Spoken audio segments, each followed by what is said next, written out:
অবশেষে দিনভর আলোচনা জল্পনা কল্পনা শেষ করে জানা গেল বাংলাদেশ যাচ্ছে না ভারতে টি-20 বিশ্বকাপ খেলতে। ক্রীড়া উপদেষ্টা আসিফ নজরুল তার এক স্ট্যাটাসের মাধ্যমে বিষয়টিকে নিশ্চিত করেছেন। বাংলাদেশ অন্তত ভারতে টি-20 বিশ্বকাপ খেলবে না, যদি খেলতে হয় সেক্ষেত্রে বাংলাদেশ খেলবে বিকল্প ভেন্যু শ্রীলঙ্কাতে। আমরা একটু পুরো ঘটনা প্রবাহটা যদি একটু পেছন থেকে আসি, তাহলে এর শুরুটা হয়েছিল কোথা থেকে? গতকাল শনিবার সকালে সর্বপ্রথম ভারতীয় গণমাধ্যমে বিসিসিআই সেক্রেটারি দেবজিৎ সাইকিয়া জানান, মুস্তাফিজুর রহমানকে ছেড়ে দেওয়ার জন্য অনুরোধ করা হয়েছে কলকাতা নাইট রাইডার্সকে। ভারতের কট্টরপন্থী হিন্দুত্ববাদী সংস্থাগুলোর আপত্তির মুখে এমন একটা সিদ্ধান্ত নিয়েছিল বিসিসিআই। পরবর্তীতে দুপুর নাগাদ Kolkata knight riders official Facebook স্ট্যাটাসের মাধ্যমে জানায় মুস্তাফিজুর রহমান তাদের স্কোয়াডে আর থাকছেন না। এই ঘটনার পর থেকেই শুরু হয় সমালোচনা, যার রেশ পর্যন্ত যায় বিসিবির কাছে। বিসিবি সভাপতি আমিনুল ইসলাম বুলবুল সন্ধ্যায় সিলেটে প্রেস কনফারেন্সে বলেন, জরুরি ভিত্তিতে বিসিবি একটি বৈঠক ডেকেছে এবং যেখানে নিশ্চিত করা হবে ক্রিকেটারদের নিরাপত্তার ইস্যুতে। সেই বৈঠক চলাকালে রাত 11টা নাগাদ আসিফ নজরুল, বাংলাদেশ সরকারের যুব ক্রীড়া উপদেষ্টা, তিনি একটি স্ট্যাটাসের মাধ্যমে জানান বাংলাদেশে যেন আইপিএল এর কোনো খেলায় সম্প্রচার না হয় সেজন্য তথ্য ও সম্প্রচার মন্ত্রণালয়ের কাছে আবেদন করা হয়েছে।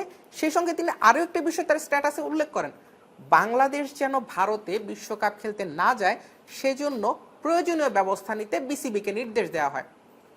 এতটুকু পর্যন্ত ছিল গতকাল রাতের ঘটনা এবং সেই তারপরেই বিসিবি জানিয়েছিল আজ রবিবার আইসিসি বরাবর মেইল করা হবে।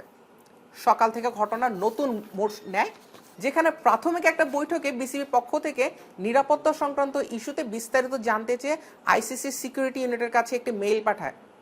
এরপরে আরও একটি বৈঠকে বসে বিসিবি, যেখান থেকে জানা যায় বাংলাদেশ ভারতে আর বিশ্বকাপ খেলতে যাবে না। বিষয়টিকে বিসিবির কাছে আসার আগেই যুব ক্রীড়া উপদেষ্টা আসিফ নজরুল তার স্ট্যাটাসের মাধ্যমে নিশ্চিত করেন। তারপরে বিসিবির অফিসিয়াল নির্দেশনা, যেখানে আরও উল্লেখ করা হয়েছে মুস্তাফিজুর রহমানের এনওসি পুরোপুরি বাতিল করা হয়েছে এবং কলকাতা নাইট রাইডার্স পরবর্তীতে আবার চাইলেও মুস্তাফিজকে কখনোই আইপিএলে দেখা যাবে না, অন্তত এই মৌসুমের ক্ষেত্রে। ঘটনা প্রবাহ যখন এমন, তখন আমরা একটু পেছন দিকে যেতে চাই। কানপুরে 2024 সালে সিরিজের দ্বিতীয় টেস্টের আগেও ঠিক একইভাবে বাংলাদেশকে নিয়ে এসেছিল হুমকি, যেখানে বলা হচ্ছিল বাংলাদেশকে খেলতে দেওয়া হবে না কানপুরের মাটিতে। এবং যদিও টেস্টটা শেষ পর্যন্ত ঠিকঠাকই শেষ হয়, তবে স্টেডিয়ামের বাইরে বেশ কয়েকবারই নিরাপত্তাহীনতায় ভুগেছিলেন বাংলাদেশের ক্রিকেটাররা। স্টেডিয়ামের বাইরে 5-6 জনকে গ্রেফতারের ঘটনা ঘটে। অনেক ধরনের দুর্ঘটনা পেরিয়ে বাংলাদেশের সফরটাও শেষ করে।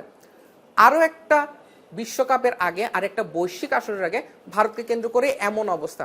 এর মাঝেই গতকাল ইন্ডিয়ান এক্সপ্রেসকে বিসিসিআইয়ের একজন কর্তা বলেছিলেন যে ভারত বাংলাদেশে সেপ্টেম্বর মাসে নির্ধারিত সূচিতে খেলতে আসছে না, তবে বাংলাদেশ বিশ্বকাপ খেলতে যাবে।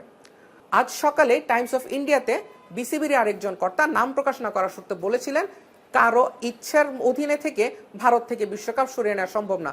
তবে সবকিছুকে পেছনে ফেলে বাংলাদেশ ক্রিকেট বোর্ড জানিয়ে দিয়েছে ভারতে যাওয়া হচ্ছে না। সেক্ষেত্রে যদি কিছু করতে হয় তবে শ্রীলঙ্কায় যেতে হবে, আর শ্রীলঙ্কাতে বিশ্বকাপ নিয়ে যেতে হলেও আছে অনেক ঝক্কি ঝামেলা। বাংলাদেশকে নতুন করে ভেন্যুর জন্য সিলেক্ট করতে হবে, সেক্ষেত্রে বিদেশি দলগুলো কিভাবে খেলবে সেটার একটা শিডিউল করতে হবে আইসিসিকে। আরও যা থাকছে সেটার ইস্যু সম্প্রচারের ক্ষেত্রে, সম্প্রচারকারী প্রতিষ্ঠান এবং তাদের সমস্ত যন্ত্রপাতি শ্রীলঙ্কায় নিয়ে যেতে হবে, যা বেশ সময়সাধ্য একটা ব্যাপার। বিশ্বকাপের বাকি হাতে গোনা আর 1 মাসের কিছুটা বেশি। এমন একটা অবস্থায় শ্রীলঙ্কাতে বাংলাদেশকে খেলার সুযোগ আইসিসি করে দিতে পারবে কিনা সেটা একটা প্রশ্ন। জটিলতার অবশ্য শেষ এখানেই না, আরো অনেক বিষয়ে কিন্তু ভারত এবং বাংলাদেশের মধ্যে সম্পর্কটা এই মুহূর্তে তিক্ত আকার ধারণ করছে। ভারতের পক্ষ থেকে বলা হচ্ছে পাকিস্তানের মতো বাংলাদেশের সঙ্গেও এখন থেকে দ্বিপাক্ষিক সিরিজে আর খেলা হচ্ছে না। আফগানিস্তান এবং পাকিস্তানের সঙ্গে আগে থেকে দ্বিপাক্ষিক সিরিজ আয়োজনে ভারত কিছুটা পিছিয়ে থাকতো। বাংলাদেশও যদি সেই তালিকা যুক্ত হয়, তবে ভারত বাংলাদেশের ক্রিকেটের সেই লড়াইটাকে এখন থেকে দেখা যাবে শুধুমাত্র এসিসি কিংবা আইসিসির ফিক্সচারে। জটিলতাগুলো আরও বেড়ে যাবে যদি মুস্তাফিজুর রহমান কোনো কারণে আইপিএল কর্তৃপক্ষের কাছে নিজের বরাদ্দকৃত অর্থ দাবি করে বসেন। নিলামে 9 কোটি 20 লাখ রুপিতে মুস্তাফিজকে দলে ভিড়িয়েছিল কলকাতা নাইট রাইডার্স, কিন্তু আইপিএল ইতিহাসে প্রথমবারের মতো ফোর্স মেজার ইস্যুতে মুস্তাফিজুর রহমানকে বাদ দেওয়া হয়। সেক্ষেত্রে মুস্তাফিজুর রহমানের পেমেন্ট সিস্টেমটা কেমন হবে সেটাও একটি আলোচনার বিষয়। যদিও নিয়ম বলছে মুস্তাফিজুর রহমান এক্ষেত্রে আইপিএল কিংবা কলকাতা নাইট রাইডার্স কারো কাছ থেকে কোনো অর্থ পাচ্ছেন না, বরঞ্চ মুস্তাফিজুর রহমানের জন্য বরাদ্দকৃত 9,20,00,000 রুপি চলে যাবে কলকাতা নাইট রাইডার্সের পার্সে। যদিও এই বিষয়টাতে মুস্তাফিজুর রহমান যদি আপিল করেন তবে বিসিসিআইকে নতুন করে নিজেদের নিয়ম নিয়ে ভাবতে হতে পারে। আইপিএল এবং বিসিবির এই দ্বন্দ্বের মাধ্যমে বাংলাদেশ ক্রিকেট ভক্তদেরও কিন্তু আইপিএল দেখার সুযোগটা বন্ধ হয়ে যেতে পারে। গতকাল রাতেই নিজের ফেসবুক স্ট্যাটাসে যুব ক্রীড়া উপদেষ্টা আসিফ নজরুল জানিয়েছিলেন আইপিএল এর সম্প্রচার বন্ধ করতে তথ্য মন্ত্রণালয়কে অনুরোধ করা হয়েছে।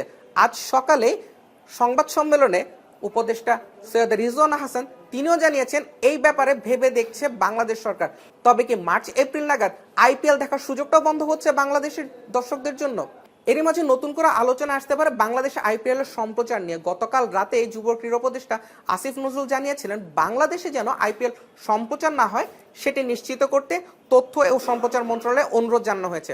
এরপরে আজ সকালে তথ্য উপদেষ্টা সৈয়দ রিজওয়ানা হাসান জানান বাংলাদেশ সরকার এই বিষয়টিকে বিবেচনা করছে, যার অর্থ বাংলাদেশে সম্প্রচার বন্ধ হচ্ছে আইপিএল এর।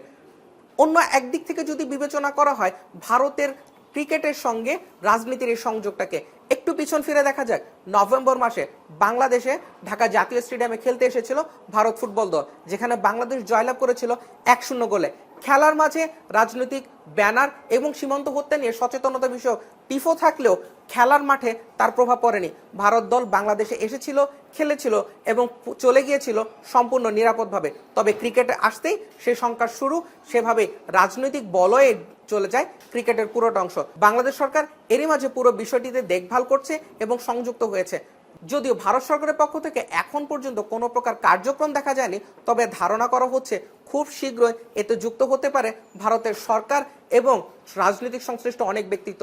এরই মাঝে উত্তরপ্রদেশের সাবেক বিধায়ক সঙ্গীত সোম মন্তব্য করেছেন মুস্তাফিজকে খেলতে না দেওয়া ভারতের 100 কোটি সনাতনীদের মন রক্ষা করেছে। তবে কি ক্রিকেটেও আসছে ভারতের রাজনৈতিক এবং ধর্মীয় প্রভাব? যদিও উত্তরটা অনেক আগে থেকেই হ্যাঁ কিংবা ইতিবাচক ভঙ্গিতে আছে, তবে নতুন করে মুস্তাফিজ না থাকায় সমস্যা আরো প্রকট হতে যাচ্ছে।